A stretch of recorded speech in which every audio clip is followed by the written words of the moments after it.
అందరి అభిమానం అది కష్టపడే వాళ్ళకి అది ఎమ్మెల్యే టికెట్ అనే కాదు, గ్రామ స్థాయిలో వార్డు నెంబర్ నుంచి చూసుకుంటే కష్టపడే వాళ్ళనే ఇప్పుడు కూడా ప్రజలు గుర్తిస్తారు. అలాగే పార్టీ కూడా గుర్తిస్తారు. ఈరోజు నాయకులందరూ అయిన వాళ్ళు కార్యకర్త నుంచి అధినేతలు అయ్యారు. ఎవరు ఇలాగ వెళ్ళి అక్కడ కూర్చోలేదు, విమానం ఎక్కి కూర్చుంటారు. కార్యకర్త ఫస్ట్ కార్యకర్త నుంచి నాయకత్వం వహించారు, అందుకే నాయకులు అయ్యారు. ఎప్పుడు కూడా మన పార్టీ తెలుగుదేశం పార్టీ అధినేత చంద్రబాబు నాయుడు గారు ఎప్పుడు కూడా అంటారు, అలాగే నారా లోకేష్ బాబు గారు ఎప్పుడు అంటారు, కార్యకర్తే అధినేత. కార్యకర్తలు ఉన్నంత వరకు ఎటువంటి ఇబ్బంది జరగదు. ఎందుకు జరగదు అంటే పార్టీ తాలూకా లక్ష్యం సిద్ధాంతాలు అలా ఉంటాయి కాబట్టి, ఆ క్రమశిక్షణ అలా ఉంటుంది కాబట్టి. అది అన్న స్వర్గీయ నందమూరి తారక రామారావు గారు ఏ ముహూర్తాలైతే అది స్థాపించి ఆ విలువలతో కూడినటువంటి పార్టీ తెలుగుదేశం పార్టీని రాష్ట్ర ప్రజలకి ఒక వరంగా అందించినటువంటి వ్యక్తి, ఆలోచనలు విధి విధానాలు అతని తాలూకా సంకల్ప బలాన్ని ఈరోజు ఎక్కడ చిందు చేయకుండా చంద్రబాబు నాయుడు గారు అలాగే నారా లోకేష్ బాబు గారు వాళ్ళ బుధ స్కంధాల పైన పెట్టుకొని ఎన్ని ఇబ్బందులు ఎదురైనప్పటికీ కూడా ఏమీ లేని హింస పెట్టి 54 రోజులు జైల్లో పెట్టినప్పటికీ కూడా ఎక్కడ కూడా కసి కందకుండా చిరునవ్వు ముఖం మీద చెరగకుండా ఈరోజు మనకి ఈ అభివృద్ధి ఫలాలు ఇంకా తీసుకువెళ్ళి మనకి ఇస్తున్నారు. కూటమి ప్రభుత్వంగా మనకి సీఎం చంద్రబాబు నాయుడు గారు ఇస్తున్నారంటే అది మన తెలుగుదేశం పార్టీ తాలూకా క్రమశిక్షణ, పట్టుదల, సంకల్ప బలం. ఇది మరి ఇది మన తమ్ముడు అన్నట్టుగా ఈ కండుగా వేసుకున్న వాళ్ళకి కష్టం ఎదురైనా లక్ష్యాన్ని చేరుకుంటారు. కష్టం ఎదురవుతారు, ఎందుకంటే మనకు మంచి మనస్తత్వాలు, మంచి విలువలు, అలాగే మంచి సిద్ధాంతాలు ఈ పసుపు కండువ మనకి ఇచ్చింది. మరి ఇవన్నీ మంచి పెట్టేటప్పుడు చెడు వాళ్ళు శత్రువులు ఎక్కువ అవుతారు కదా, ఎక్కువైనా కూడా ఏమీ చేయలేరు. ఈ కండువ మనం అది అని సభాముఖంగా నేనైతే చెప్తున్నాను. మరి ఈరోజు మనకి అధినేత చంద్రబాబు నాయుడు గారు ఆదేశాలు, అలాగే యువ నాయకులు మన నారా లోకేష్ బాబు గారు ఆదేశాలతో రాష్ట్ర పార్టీ అధ్యక్షులు పల్లా శ్రీనివాసరావు గారు, అలాగే మన ఇన్ఛార్జ్ మంత్రి మన అచ్చెన్నాయుడు గారు, అలాగే మన జిల్లా మంత్రి గుమ్మడి సంధ్యమ్మ గారు మనకి ఆదేశాలు ఇచ్చినటువంటి కార్యక్రమం ఇది. ఇంటింటి ప్రోగ్రాం 2 సంవత్సరాలు మనం ఏం సాధించుకున్నాం, ఏం సాధించగలిగాము, దాన్ని ఇంకా ఎలా ముందుకు తీసుకువెళ్ళి ఇంకా అభివృద్ధి ఫలాలు మన ప్రజలకు ఇంకా అందివ్వాలి, ఎలా అందివ్వాలి, ప్రజల దగ్గరికి వెళ్ళి ప్రజల మనుషులుగా ప్రజలకు ఉన్నటువంటి సమస్యలు తెలుసుకొని ఆ సమస్యలు మళ్ళీ ఒక ప్రణాళికాబద్ధంగా మీరు స్థానిక ప్రజాప్రతినిధులుగా ఇన్ఛార్జీలుగా మీరు ఉన్నారు కాబట్టి ఇంకా ఎలా చేస్తే ఇంకా ప్రజలకి మనం మంచిగా ఇంకా సంక్షేమ ఫలాలు అందివ్వగలమని డోర్ టు డోర్ వెళ్ళమని మనకి ప్రోగ్రాము అప్పు చెప్పడం జరిగింది. గత నెల 27వ తారీఖున మనకి 27 నుంచి మనం మొదలు పెట్టండి అని మనకి ఆదేశాలు వచ్చాయి. 27 నుంచి మనం మొదలు పెట్టడానికి మనం నాంది పలికినప్పటికీ కూడా మన ఉత్తరాంధ్ర మనకి మణిహారంలో ప్రారంభమైనటువంటి భోగాపురం ఎయిర్పోర్ట్ ఓపెనింగ్ మనకు ఉన్నందున మన కేంద్ర పిఎం గారు మనకి వస్తున్నందున మనం అందరం కూడా ప్రజలు అక్కడ తరలి వెళ్ళాలి, ఎంతో ఆకాంక్షతో చూసినటువంటి భోగాపురం ఎయిర్పోర్ట్ అంది మన కళ. ఉత్తరాంధ్ర ప్రజలు కాదు, దేశవ్యాప్తంగా ఎలా అవుతుంది, అక్కడ ఒక ఎర్ర బస్సే రాంది ఫ్లైట్లు దిగుతాయా అని ఎంతోమంది గొడ్ల పార్టీ వాళ్ళే ఎన్నో హేళన చేసినటువంటి పరిస్థితిలో ఈరోజు ఎయిర్ బస్ తిప్పి మనకి మన పిల్లలకి ఇక్కడ ఉండే ప్రజలకి మన 6 కోట్ల ఆంధ్రుల కళని మన కళలు కనుక్కున్నట్టు కళను నిజం చేసే ఒక వ్యవస్థను సృష్టించారు అనుకున్నంటే అది ఒక గొప్పతనం, అది ఒక పట్టుదల. ఆ పట్టుదల ఈరోజు మనం ప్రజల్లోకి తీసుకువెళ్ళి అక్కడ ఎన్ని వేల మంది పిల్లలు నిరుద్యోగులు అక్కడ ఉద్యోగాలకు దొరికాయి, ఎంతోమంది ఉద్యోగాలు దొరికాయి. అలాంటి దగ్గర ఎంత ఒక ఎయిర్పోర్ట్ వచ్చింది, నేషనల్ స్థాయి ఎక్కడా లేని విధంగా వచ్చింది అనుకున్నంటే అది మన తాలూకా పట్టుదల. మనం కమిట్మెంట్ ఏదైతే కమిట్మెంట్ ఇస్తున్నామో ప్రజలకి ఆ కమిట్మెంట్లో మనం ముందుకు వెళ్తున్నామని ఇవన్నీ నిదర్శనాలు. అదొక్కటే కాకుండా మూలపేట పోర్టు అది తొందరగానే పూర్తవుతుంది. అలాగే మనకి ఇక్కడ చూసుకుంటే గూగుల్ డేటా సెంటర్ విశాఖపట్నంలో, అలాగే చూసుకుంటే రైల్వే జోన్ అలా చూసుకుంటే స్టీల్ ప్లాంట్, ఇలాగ చెప్పుకోవడానికి ఎన్నో మనకు ఉన్నాయి.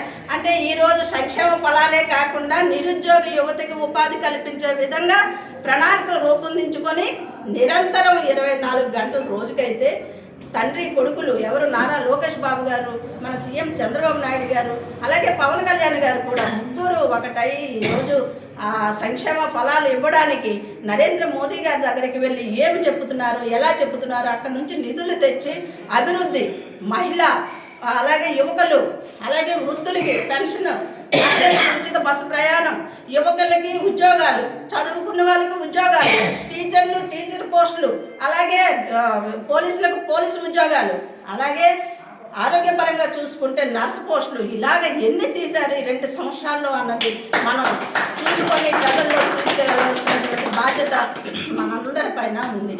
ఈరోజు మనం ఇంటింటికి వెళ్తున్నామంటే ఎంతో గర్వంగా మనం వెళ్తున్నాం, ఎంతో గర్వంగా. ఆ గర్వం అనేది ఎంతో గర్వంగా గౌరవంగా మనం వెళ్తున్నాం, తలెత్తి మనం చెప్పుకోగలుగుతున్నాము ఇందులో ఉండే సంక్షేమ ఫలాలు ఎలాగ ప్రజలకు అందాయి అన్న దానిపైన. 4, ఏదైతే మనకి ఎలక్షన్లో ఇచ్చినటువంటి మాట ఒక్కటి కూడా వెనక్కి తగ్గకుండా మనం ఇచ్చుకుంటూ వెళ్తున్నాం. ఇంకా ప్రణాళికలు రూపొందబడుతున్నాయి, ఇంకా ఎలా ముందుకు తీసుకువెళ్ళాలని. అవన్నీ కూడా నాంది పలకాలంటే ఇంకా జనాలు ఏదైతే స్థానిక ఎలక్షన్లు వస్తున్నాయో ఆ ఎలక్షన్లో మనకు అప్పచెప్పినటువంటి పని దిగ్విజయంగా మనం దాన్ని ముందుకు తీసుకెళ్ళవలసినటువంటి బాధ్యత మనందరి పైన ఉంది. అలాగే ప్రజలకు కూడా తెలియజెప్పవలసినటువంటి అవసరం అయితే ఉంది. కార్యకర్త అధినేత, కార్యకర్త ఉంటేనే మన పార్టీ, కార్యకర్త అంతా ఖచ్చితంగా పనిచేస్తున్నారు కాబట్టే పార్టీ 3 పువ్వులు 6 కాయలుగా ఎప్పుడూ కూడా తెలుగుదేశం పార్టీ అంటే దిగ్విజయంగా ఎక్కడ కూడా వెనక్కి తగ్గకుండా తలెత్తుకుంటూ తిరుగుకుంటూ ఈ పసుపు కండువా మెడలు వేసుకొని వెళ్ళిన దగ్గరకల్లా విజయం జరుగుతుందని అది మనం గమనించాలి. ఈరోజు అనేక విధాలుగా మనమే కళ్ళు గుళ్ళు మాటలు చెప్పే విధంగా మా గిరిజన సంస్కృతిని కూడాను మొన్న హేళన చేశారు, సాక్షి పేపర్లో రాశారు. దింసా నృత్యం, అవునయ్యా దింసా నృత్యం అంది. మా తాత తండ్రుల నుంచి అడవుల్లో కొండ కోణల్లో ప్రకృతిని మేము బ్రతికే వాళ్ళము. మా పిల్లలు మా కళ మా సంపదని ఒక గిన్నిస్ రికార్డులో మా పేరు రావడం అంది మాకు ఎంత గర్వకారణం. మరి ఎవరైనా ఎంత గొప్ప పార్టీ ఎప్పుడైనా ఆలోచించిందా? ఆలోచించలేదు. ఆ గొడ్ల పార్టీ ఆలోచించారే, గిరిజనులు ఉన్నారు, గిరిజనులు మాకు 7 ఎమ్మెల్యే సీట్లు ఇచ్చారు, వాళ్ళకి గిన్నిస్ బుక్లో ఎక్కించామా అనుకుని ఎప్పుడైనా ఆలోచించారా? ఎప్పుడూ ఆలోచించలేదు. కానీ చంద్రబాబు నాయుడు గారు ఈరోజు మా సంస్కృతి, మా సాంప్రదాయాల్ని, మా ఆటపాటల్ని ఒక గిన్నిస్ రికార్డులో ఎక్కించడం అంటే అది మా గొప్పతనం. అది మేమందరం కూడా హృదయపూర్వక ధన్యవాదాలు తెలియజేస్తున్నాము. అంటే అదే కాదు, ఈరోజు ఇక్కడ భోగాపురం కూడా, అది కూడా ఒక సంపద, మనందరికీ ఒక సంపద. ఇలాంటి సంపదలన్నీ కూడాను మనం ఎన్ని చూస్తున్నాం, ఏది చేయలేదు అనే వాళ్ళకి మనం సమాధానం చెప్పడానికి మన కళ్ళు ముందే మనం రోజు నెల వచ్చినప్పటికి 1వ తారీఖు నుంచి మనం ఇల్లు కట్టిన నుంచి అన్నీ మనం చూస్తున్నాం. ఈరోజు రోడ్డు మీదకి వచ్చి మాట్లాడటమే భయమైన రోజు నుంచి ఈరోజు స్వేచ్ఛగా మనం ప్రజల దగ్గరికి వెళ్ళగలుగుతున్నామంటే అదే మనం సాధించుకున్న విజయం అని మనం మీరు చెప్పాలి. చంద్రబాబు నాయుడు గారు ఈరోజు మనకి ఇచ్చినటువంటి బలం, ఆ బలాన్ని ప్రజల్లోకి తీసుకువెళ్ళాలి. అది ఓటు బ్యాంక్గా మారాలి అనుకున్నంటే మనం డోర్ టు డోర్ అంది ప్రతిష్టాత్మకంగా మనం చేయాలి. 65,000 టార్గెట్ మనకి ఇచ్చున్నారు మన నియోజకవర్గానికి. 65,000 మనం ఎందుకు చేయలేము చెప్పండి? ఇప్పుడు టౌన్ అధ్యక్షుడు చెప్పారు, మాకు ఇచ్చిన 7,500 డోర్ టు డోర్ అంది మేము 15 రోజుల్లో క్లియర్ చేసేస్తామని. అలాగే మన పాలకొండ రూరల్ అధ్యక్షులు చెప్పారు, మాకు ఇచ్చినటువంటి 6,500 ఏదైతే ఇచ్చున్నారో అది మేము క్లియర్ చేసేస్తాం. ఏదైతే మాకు సీతంపేటకి ఇచ్చున్నారో వాళ్ళు కూడా క్లియర్ చేసేస్తాం. ఇలా క్లియర్ చేసేస్తే మనం ఎంతసేపు చెప్పండి? పని దాన్ని భూతత్వంలో చూస్తేనే శని అవుతుంది. పని చేసుకుంటూ వెళ్తే సులభం అయిపోతుంది. అది మీరు చేయాలని నేను మనస్ఫూర్తిగా కోరుకుంటున్నాను. మరి ఈరోజు రేపు జరగవలసినటువంటి మీటింగ్ ఈరోజు నేను పెట్టేశాను అనుకున్నంటే రేపు నాకు కొద్దిగా వేరే మండలాలు కొద్దిగా నేను తిరుగుతాను. మండలాలు ఎక్కడైతే డోర్ టు డోర్ అవుతుందో ఇలాగే ఇక్కడికి బాండి వాళ్ళు రాలేదు, అలాగే వీరఘట్టం వాళ్ళు రాలేదు, వాళ్ళ దగ్గరికి వెళ్ళి ఇలాంటి సమావేశమే పెట్టి వాళ్ళకి కూడా బాధ్యత అప్పు చెప్పి నేను తిరగాలి. అలాగే ఇంకా పాప పెళ్లి కూడా దగ్గర అయిపోయింది కాబట్టి మీ అందరికీ పని ఇంకా పడుతుంది. ఇంకొక తొందరగా ముగించేస్తే కార్డులు పంపిణీ అన్నీ కూడా జరుగుతాయి. అది కూడా మీరు భాగస్వామ్యం కావాలని నేను మనస్ఫూర్తిగా కోరుకుంటూ, మీ అందరి మనిషిగా మీరు ఇంతగా నేను ఏది గట్టిగా మాట్లాడిసినా మీరు అలాగే పట్టించుకోరు. అది మన ఒక కుటుంబం. తెలుగుదేశం పార్టీ అంటేనే ఒక పెద్ద కుటుంబం. ఈ కుటుంబంలో అలకలు ఎక్కువగా ఉంటాయని మన ప్రీతమ నాయకులు నారా లోకేష్ బాబు గారే చెప్పారు. మనకి ఏ రోగం ఉండదు, అలకల రోగమే అంటారు మనకుంటుంది. అలాగన్నట్టుగా అదే ఉంటే వాళ్ళకి ఎప్పుడు గొడ్డ పట్టుకుని నరకడాలే తెలుసు. మనకి అలకలు ఉంటాయి. ఆ అలకలన్నీ కూడాను మనం బొజ్జగించుకొని మనకి ఏదైతే అదే మనకి అధిష్టానం పని చెప్తుందో ఆ పని అనేది మనం సక్రమంగా ఐకమత్యంగా మనం చేసుకొని ముందుకు వెళ్దామా.